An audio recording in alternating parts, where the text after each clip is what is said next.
नमस्कार। देखिए, दुनिया में कॉमेडी के ना कई सारे मंच हैं, लेकिन आजकल जो असली कॉमेडी चल रही है वो चल रही है पाकिस्तान क्रिकेट बोर्ड यानी पीसीबी के हेडक्वार्टर में। यकीन मानिए, इसके सामने तो बड़े बड़े शो भी पानी भरते नजर आएंगे। चलिए आज इसी पूरे मामले को समझते हैं। लेकिन सबसे पहले एक बड़ा सवाल, क्या टी20 वर्ल्ड कप सच में पाकिस्तान के बिना अधूरा है? मतलब सोचिए, अगर पाकिस्तान सच में नहीं आया वर्ल्ड कप में तो क्या मजा किरकिरा हो जाएगा? आखिर अगर वो नहीं होंगे तो फिर कौन कहेगा कि भाई इंडिया को अलग बॉल मिलती है या उनकी गेंदों में कोई चिप लगी होती है? खैर, मजाक एक तरफ, चलिए इस पूरे ड्रामे की तह तक चलते हैं। तो हुआ कुछ यूं है कि अपने पड़ोस में ना एक गजब का ही खेल चल रहा है। एक तरफ तो देखिए दुनिया के सबसे बड़े टी20 टूर्नामेंट की तैयारियां जोरों पर हैं, और दूसरी तरफ है पाकिस्तान, जो इसी उलझन में फंसा हुआ है कि भैया आखिर करना क्या है।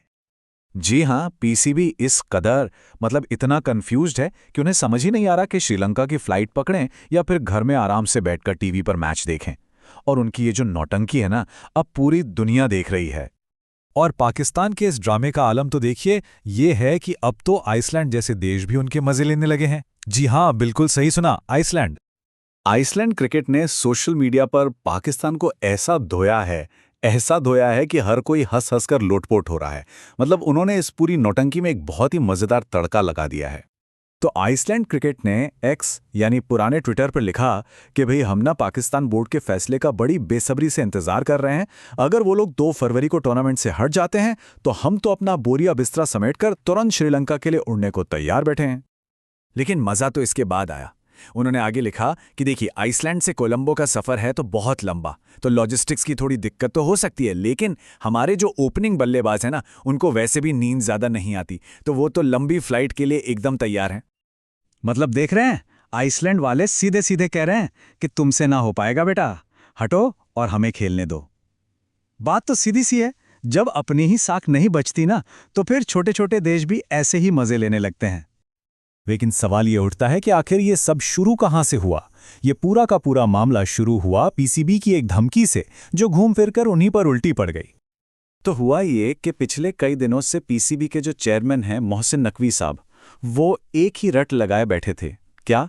कि हम वर्ल्ड कप का बॉयकॉट करेंगे, हम नहीं खेलेंगे। और वजह ये कि बांग्लादेश को टूर्नामेंट से बाहर कर दिया गया है।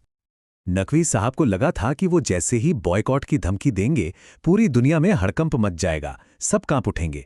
लेकिन हुआ क्या? इसका ठीक उल्टा। दुनिया तो नहीं कांपी, पर पाकिस्तान के अंदर ही उनके हाथ पांव फूलने लगे। और यहीं पर पता चलता है कि पाकिस्तान की कथनी और करनी में कितना बड़ा फर्क है। देखिए, एक तरफ तो नकवी साहब बॉयकॉट बॉयकॉट चिल्ला रहे थे, और दूसरी तरफ अंदर ही अंदर से खबर यह आई कि पीसीबी ने तो अपनी पूरी टीम के लिए कोलंबो की फ्लाइट टिकटें भी बुक करवा ली हैं, और वो भी एयरलंका की फ्लाइट में।